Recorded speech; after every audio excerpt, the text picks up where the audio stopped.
In the UK, 92% of the undergraduates are already in generative AI, which is up 66% from last year. Just a gigantic shift on a 1 year in terms of usage. Here's where it gets very interesting. Latin America, 1 out of 10 students, we're looking at about 10%. So 1 out of 10 lacks computer access at school.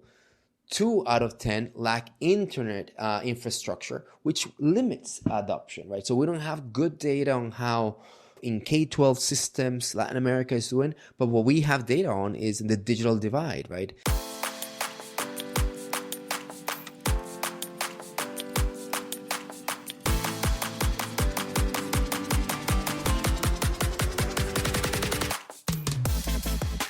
Welcome to the Generation AI podcast. I'm JC Bonilla and I'm joined with Ardis Kadiu. Our podcast demystifies artificial intelligence under the lens of higher education and multiple other verticals. How are we doing, Ardis? Hey, JC. It's great. It's great to have multiple recordings in the same week. In a way, this episode, it's a reflection of all these incredible, busy, high-impact commentary that we have been doing that sets the stage of, what makes AI so interesting, right? But Ardis, as I was mentioned to you, the rollout of GPT-5, massive, right? We had a whole section on it, and it's being released. I hope you all enjoyed it, our listeners. But I perceive this differently based on where I'm at the moment. So if I wanted to have a podcast that reacts to the realities of how we starting to see the state of AI worldwide. So for context, everybody, I spent summers in Turkey. So I'm in Turkey at the moment. My family in Latin America and my network. So I get this Tale of Two series. And what I'm starting to hear and feel, Ardis, is that there is an aspect of the US rollout and velocity that AI has in pockets of the world, that adoption is not at the same place. So let me just stop there for state of AI worldwide, Ardis. My punchline is we have a tale of two cities. Where are you at on all things AI worldwide? I feel like we live in a little bit of a bubble here, and especially the bubble is surrounding me and kind of on X and LinkedIn and all of the news and everything that we follow. Just because we're so far ahead and advanced in what we're doing and how we're tracking. But you're probably right that the rest of the world, and even here in the US, to be honest, people are like, okay, like, what does this thing mean? We had people here at my house over the weekend, my wife's family, Diana's family, and not once did we talk about ChatGPT or AI in that sense. It was mostly other things. And we're in a bubble, so to speak, or we're in an echo chamber. And I feel like this episode would be really good to kind of unpack, like, what does it mean for the day-to-day user and, where AI is. I'm traveling for my brother's wedding. I'm traveling to Italy at the end of August. So I'll be there for about a week and a half and taking a little trip down south. And then I'm actually going Germany for Oktoberfest. So that's going to be towards the end of September. So I'm going to ask people about AI as I do those trips. So maybe coming back, after October, I'll have a better perspective globally. But you're the world traveler, so you have a better perspective on that, I feel. Within the bubbles, and you're right. There is within our bubble, right? There's people outside that circle, and they just consume the technology as many other, like a blender or a microwave. So they're just excited and they know exist, but they're not in the bubble that we're in. But within the bubbles, so I had 2 conversations here in Turkey of technologists, and it feels very much like a generative AI of the 2024, right? The agentic frameworks haven't crossed over in my network here in Turkey. And in Latin America, I feel that it's very, very even more lagging. So because this is a big topic for us to take on. I mean, come on, the state of AI worldwide, just to be clear, right? There's no way we can cover that in 45 minutes. So I'm going to try to Yeah. have a combination of blending data, insight, regional comparisons around four components that I think you and I have a good solid grasp here in the US to try to extrapolate worldwide. And number one is tool adoption, specifically how are the rates varying across regions, Latin America, Europe, Asia. Agentic AI as a subset of all the things that we've seen AI. I think this is the most progressive view of AI today, and I'd like us to have that conversation. My gosh, workplace dynamics. I think it's really, really important to understand how the talent workplace is being shifted across the regions and cultural differences, if anything. And of course, education. Let me just start with 3 data points, and it's a really important ground in our conversation. So first, digital sync. By the way, Ardis, all the data that I'm going to try to quote is 2025 data. There's a ton of 2024, 2023 data, state of AI. But as we know, the evolution of AI is so fast. Probably half of these stats will be outdated next week. But, this is as recent as we have in these stats. So there seems to be that adoption of all things AI, whether it's called generative AI, whether it's called agentic, is about 72% globally, right? So there's a very, very big adoption rate. We also see this through the monthly user data from OpenAI that is about 8% of the world's population. So AI is present. In Latin America, the adoption trails at approximately 40%. So now you start seeing the drops in rates. The data here, it comes from Hispanic Executive and Wired in, again, 2025. In Singapore, 53%, and in India at 59%.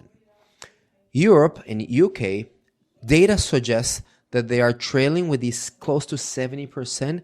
However, when thinking about adoption, B2B revenue leaders in the UK and Europe are seeing adoption as specifically ROI-driven initiatives. So in other words, AI coming and is starting to take the place of productivity, return on investment, and this kind of 3 months to 12 months deployment of AI with turnarounds. And the reason why I like to bring it this way and that with that is that there's 2 types of adoptions.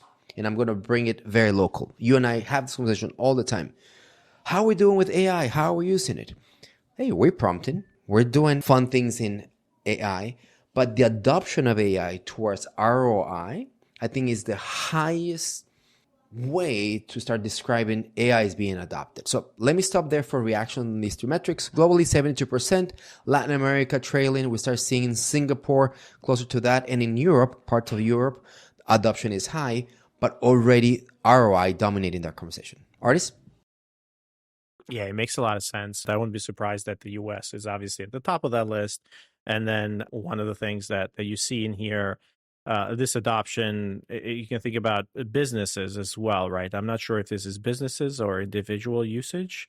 One of the things that was, I don't know if you, but I'm reading one of the books on OpenAI right now. And what was really interesting is the notion of scale. I don't know if you remember Scale AI, which just got bought by Meta. One of the things that this book is talking about, it's called Empire of AI.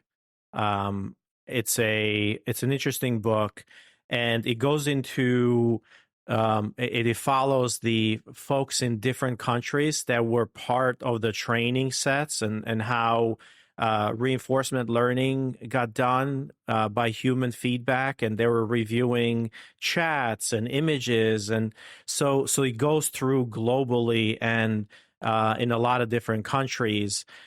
So when ChatGPT came around, they didn't even realize that they were doing work for OpenAI or ChatGPT because Scale AI had given all these hyperscalers or these different AI companies different code names and so on and so forth. It was showing use cases of people who were using ChatGPT to actually get their work done. So these platforms like Mechanical Turk and so on and so forth. I guess what I'm trying to get at is personal use is much, much different, I would bet, than organizational and business use. So I would like to keep those separately.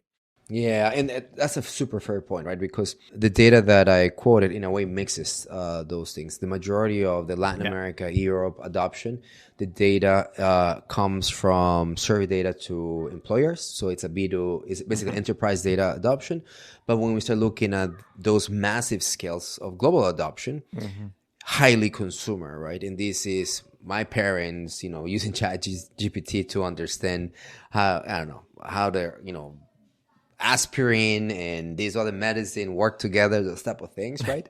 uh, and to your point, this global adoption that we have has been driving through a really global scale. So I want to remind everybody, for example, it was Kenya, specifically pockets in Kenya, that did all the labeling of data for OpenAI to launch the first model against content that promoted suicide and content that promoted like things that the algo doesn't want to go and say don't make a bomb or don't show someone how to kill themselves. All those things Yeah. were in the LLMs were constrained, and it had very classical LM machine learning data science techniques of labeling. And yeah, that was carried on the backs of the world is not flat anymore. And today we see those pockets in different places. Artists, one of the things that we saw in the data in terms of global adoption is that when we see marketing and content driven sectors, adoption is higher. But in places like Latin America, where infrastructure is not there, then adoption is slower. So, from your point of view and from your travels around the world, can you remind everybody why? Sure, the practice of marketing, it's everywhere and you can be, but you also need the infrastructure to come and have the perfect landing of adoption. So, not only the know how, but the infrastructure to power it, which is the case that we're seeing in Latin America today with about 30 points below the global adoption benchmark. Yeah, I mean, when you think about marketing, marketing is a very, very interesting space. Obviously, coding is another very interesting space. So marketing is all about producing content, Exactly. and usually, the U.S. has been really, really amazing at that. Sometimes when I go overseas and I look at marketing work that gets done, it's just so cheesy, man. It just looks really cheesy, and it's just like very 90s like type of marketing where it's like from Yes. consumer brands to everything.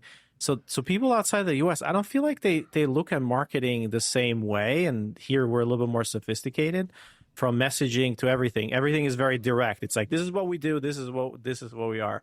So that's an area where I feel AI can play a bigger role because now it brings the cost of that marketing down, right? And here in the U.S., we value marketing quite a bit because of the corporate culture that we have, and that's the edge. Marketing is the edge here, Yeah. and obviously international brands come into smaller markets internationally, and then marketing becomes a big driver for them on how they can go around that adoption. But yeah, I definitely see marketing being the first thing, and like I said, coding is another one. You're already used to have cheaper labor in terms of development in Eastern Europe and a few other places. Well, that can certainly accelerate now as people are starting to use more and more of these coding agents and tools. Um, it may be in the reverse way because developers can be a lot more productive. So you're not necessarily looking for those entry level jobs or people to just kind of pound away. So I don't know if you look from a Yeah. perspective of job displacement or that work coming back here in the US, that would be an interesting one to look as well. We have a whole section on work dynamics, and I think we're going to Yeah. be able to expand that. By the way, when I was asking about infrastructure layup for you to make fun of my DSL connection here in Turkey, because Oh man, yeah, yeah, it's I'm sorry, everybody, is the going joke, right? Of artists like, why don't you get better connectivity? And many places around the world, bandwidth, it's not what we experience on the US or, in you, prime yeah, markets. And this is a reality, right? That from devices or basically bandwidth, we're not all on, worldwide speaking, we're not all on the fastest things that AI thrives in, right? yeah, exactly. When you think about voice models and all that stuff, so that's a very good point, JC. So digital adoption of these technologies also depends on connectivity. Yeah. Let's shift to modern AI, agentic AI, and the understanding of agentic AI.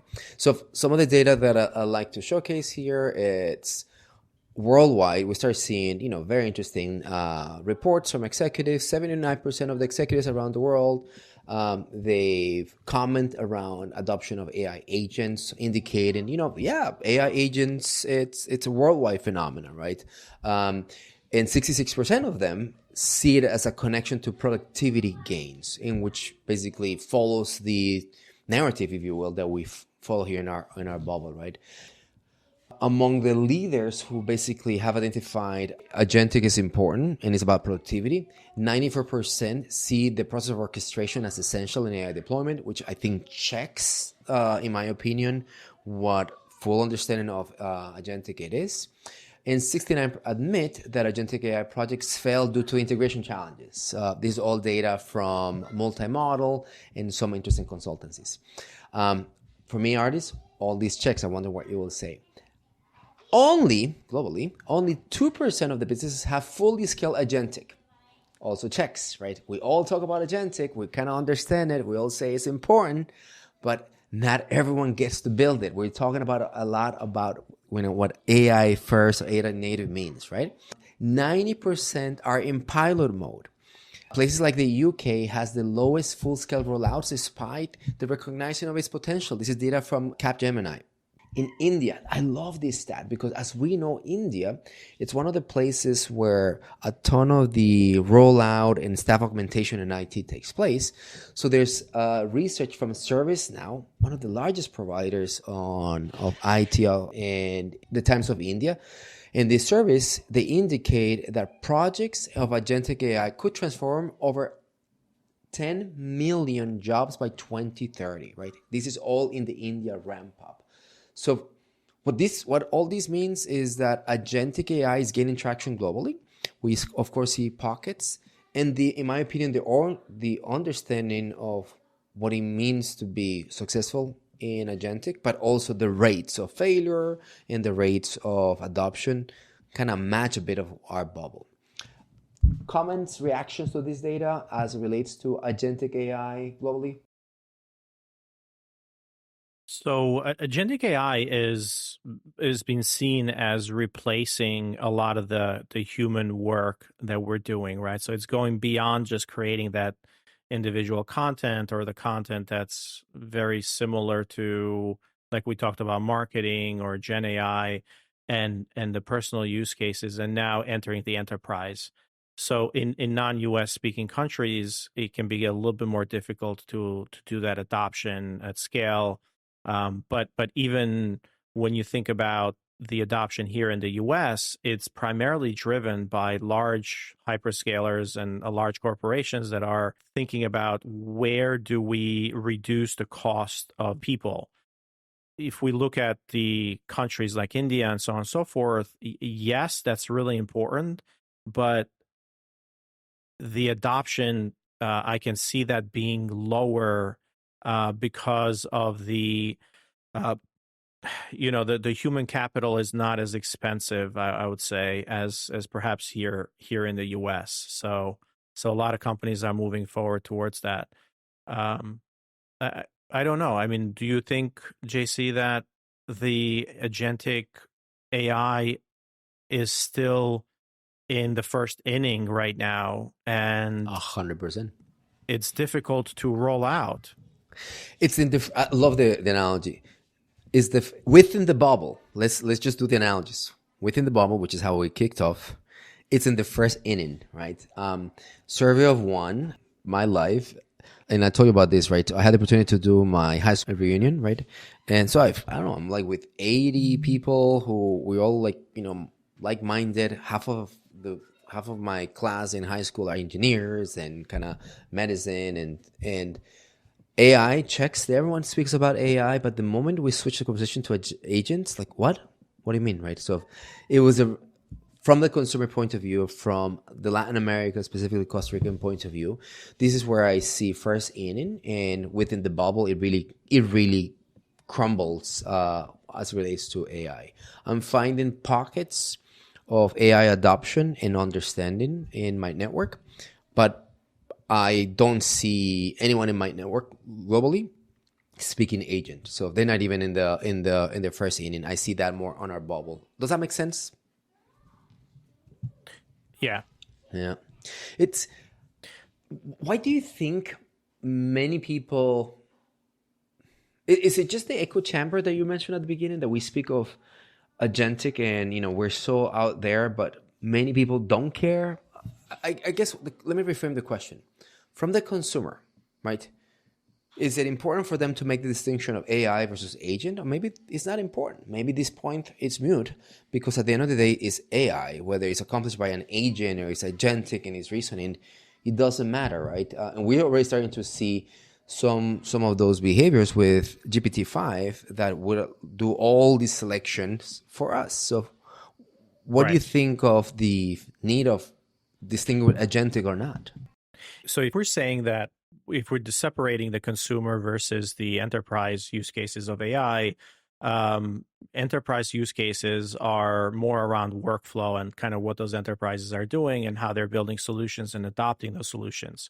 So to that place, I feel like every corporation is different, and then the risk factor on different countries are going to be very different around that. Here in the US, we have a little bit more of a risk tolerance, so we're going to move a lot faster and we're going to try new things to get an edge on others, whereas other countries that can be a little bit less.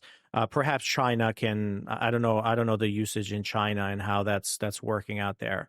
When you think about the consumer side, consumers don't really care, right? They're using ChatGPT and they don't care if it's agentic or not agentic. However, the increase in tools and the capabilities of tools like ChatGPT, now they have agentic capabilities like deep research and so on and so forth. People are starting to use those tools more and more. And if I were to go a step further, I would say the companies that are providing these agentic tool sets are charging for them. So globally, I would say the tolerance for paying $200 or $50 or whatever it is for a product and an AI product that's more agentic to do your personal everything, I don't think it's there yet. That's an So excellent point. I Yeah. need the numbers. Yeah, we need to see the numbers from OpenAI maybe to kind of figure that out, like what's been the adoption and the usage internationally. Actually, I have some numbers in here. ChatGPT adoption globally by region and country. So when you look at it, US, it has about 17%, 129 million or 130 million. So 17% of the global visits users, and India has about half of that, 62 million to 70 million. So as percentage of the population, that's a huge number, man. Drop. It's not, Yeah. Yeah. you know what I mean? Like, and then you look at Brazil, it has about 42 million users. Fourth comes Germany with 28 million, and then you have Japan with 23 million, and then the rest of the countries bubble after that. So about 500 million or so. Canada, surprisingly, it's around 3% of that usage, and of the rest of the world, with Philippines and Australia coming after that. So it's not the countries that you would think, right? It's like, hey, China Yeah. is not even using ChatGPT. You don't have any numbers from other kind of economies in here, but you see India, Brazil, United States, Japan, Germany. Crazy. I love your point about the function of agentic AI in terms of staff augmentation and the cost it takes on or benefits from, right? In, let's say, North American standards, right? So think about a sales rep making $50,000. So of course, AI is going to come in here because, I could do something very similar. It only cost me $10,000. So that's a really, really good, fantastic use case that, you would save potentially Hmm. $40,000. Fast forward to places around the world where that same sales rep, maybe she makes 20,000, right? So the technology still costs me 10,000. So the ROI is very different. So it's a really interesting point because was started thinking about the adoption of agentic AI today has a strong value prop around the replacement of human capital and productivity and how much it costs us here. And globally, we know that the conversation is different. Still early to be told. And I think what we're trying to say is the picture that we paint on agentic AI is that there's understanding, there's traction globally, but we're in the first inning and 8 more innings need to be played out. So more to Right. come. Workplace dynamics. This is one of the interesting ones, obviously, because the utilization of AI, it's so core and center in two modalities. Me, when I read things to my kids, then how do I look at recipes? But I, as a user, spent a lot of time in the workplace using AI. So how does that feel around the world, knowing that culture and the idiosyncrasies of work could be different? So in the UK, we see that 70% of the managers now consult AI chatbots before their supervisors, appreciating the speed and judgment of free feedback. This is from the New York Times, actually this weekend. Globally, we see that 92% of the companies plan to increase AI investments in the next 3 years, but only 1% describe themselves as mature in AI integration. This is from McKinsey. In Latin America, a poll found that just 18% of organizations are currently using generative AI at scale. You start seeing the Hmm. difference in how they speak, right? Though that 21% do expect to increase that in the next 6 months. This is Thomson Reuters. In Europe, also in the move, 79% of the business leaders say AI gives them a competitive edge, but up to 5% of the monthly revenues is lost in the UK by firms delaying AI adoption. And of course, we have this whole body of work from the US that we're going to, I guess, double click on. But globally, how does this data feel, right? Ardis, my takeaway is that AI is becoming a trusted colleague. It's in the workplace, but the maturity lags. That's really how I'm starting to see these dynamics of the workplace globally. Yeah.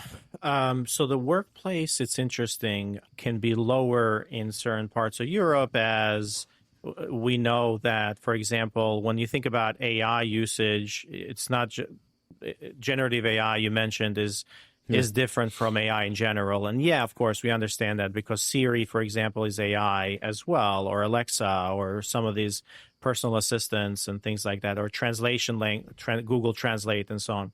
So those are AI use cases, but generative AI specifically is lower. But when you think about like Apple Intelligence was not available in European countries because of the laws and regulations around that. So the proliferation and where the tools are available are actually restricted by laws in those countries where you cannot, like, a lot of companies are deciding not to deploy their more advanced models or their more recent or latest technology in there because of the regulations that are happening.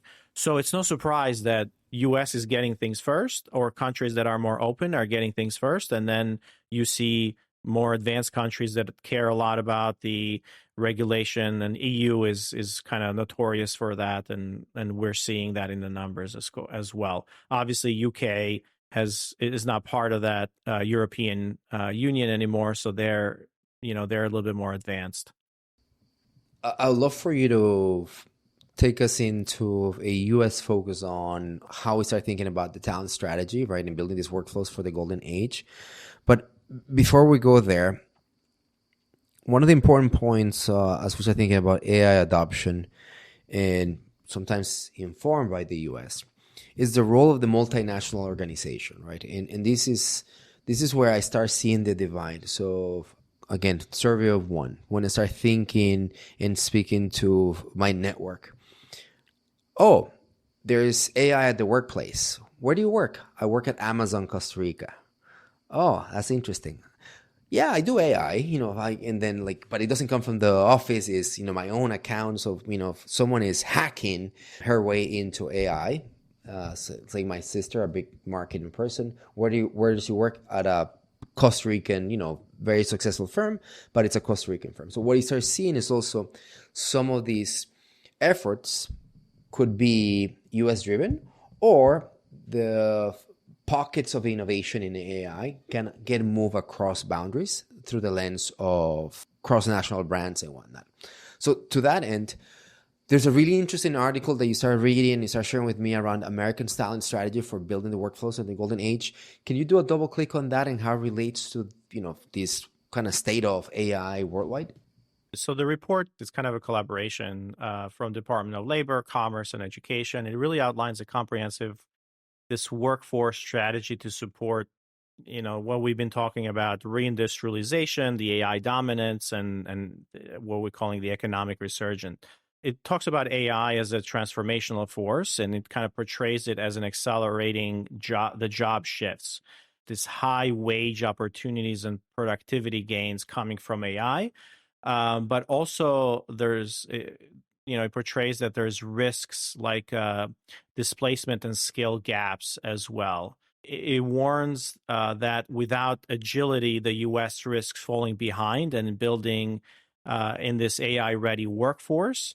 And it talks about the greatest challenge is the speed of change, requiring real-time adoption across education workforce systems. We know that this is perhaps we're seeing it day to day with universities and and leaders kind of in higher education where we're just not changing fast enough. Curriculum is not keeping up. The adoption for support services and for operational efficiency is not keeping up. Like we're dealing with that every single day as we're going from institution to institution. But essentially, this report kind of bubbles that up and says that, hey, this is a risk here for AI-ready workforce. The speed of change is not there. From a research and monitoring perspective, it really establishes what it calls we talked about this before, the AI workforce research hubs, right? To track AI labor market impact using this existing data, obviously from, firm level adoption, from sensor surveys and so on and so forth.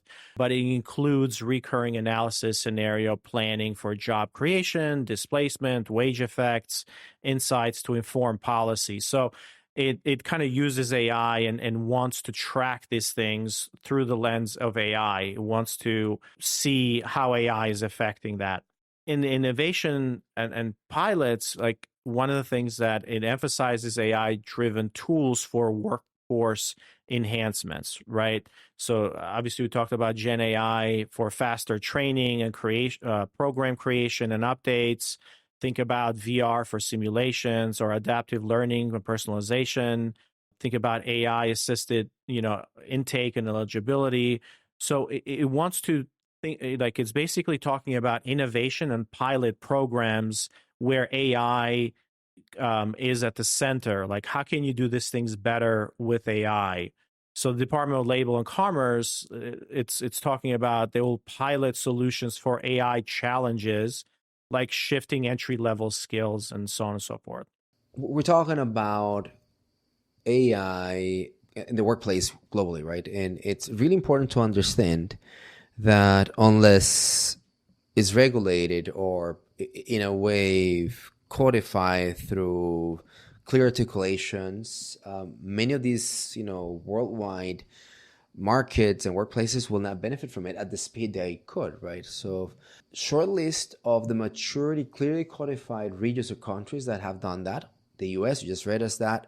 The European Union has a block and has basically regulation, what is called the AI Act, and all of them have workforce articulations, right? Singapore is a country that is being mentioned with what's called the National AI Strategy. The United Arab Emirates, the UAE, including Dubai, and South Korea, and China. These are the countries and regions that actually have done the work and fully articulated and mature articulations. Based on the research that we did, a lot of countries are making progress, so they're kind of like in the watch list with strong moves and building towards it. You have the UK, Australia, India, Japan, Canada, and then in a way everybody else. So it's important for us to know that this proliferation of AI in the workplace could also accelerate significantly with governments doing similar to what you just mentioned on, articulation and acceleration of talent, because that's where it's at.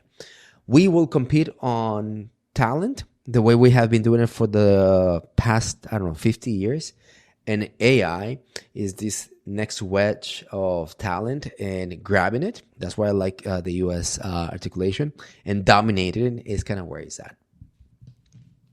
I think one thing that this report kind of puts together is this notion that we need to compete in this AI dominance world, and the idea of college for all model that has failed us before and is fragmented doesn't work anymore, and we need to have a system that's built on kind of industry-driven strategy, like worker mobility.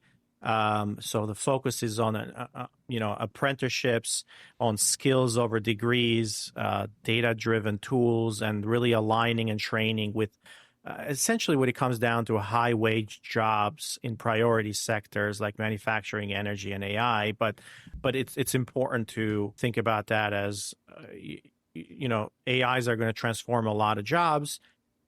They're not. It's going to take a while for the adoption to do that. So we do have a little bit more time to train and to get our workforce and students up to speed. But the effort needs to be kind of focused and in this high skilled and high wage jobs, and that's what we're seeing. Yes. Well, let's go into that education aspect and double click there. So worldwide, we're seeing some of the data from Campbell University. An estimate of 86% of the students already using AI. And of these, 54% use it on a weekly basis. Guardian indicated in the UK, 92% of the undergraduates are already in generative AI, which is up 66% from last year. Just a gigantic shift on a 1 year in terms of usage. Here's where it gets very interesting. Latin America, 1 out of 10 students, we're looking at about 10%. So 1 out of 10 lacks computer access at a school. 2 out of 10 lack internet infrastructure, which limits adoption, right? So we don't have good data on how in K-12 systems Latin America is doing, but what we have data on is the digital divide, right?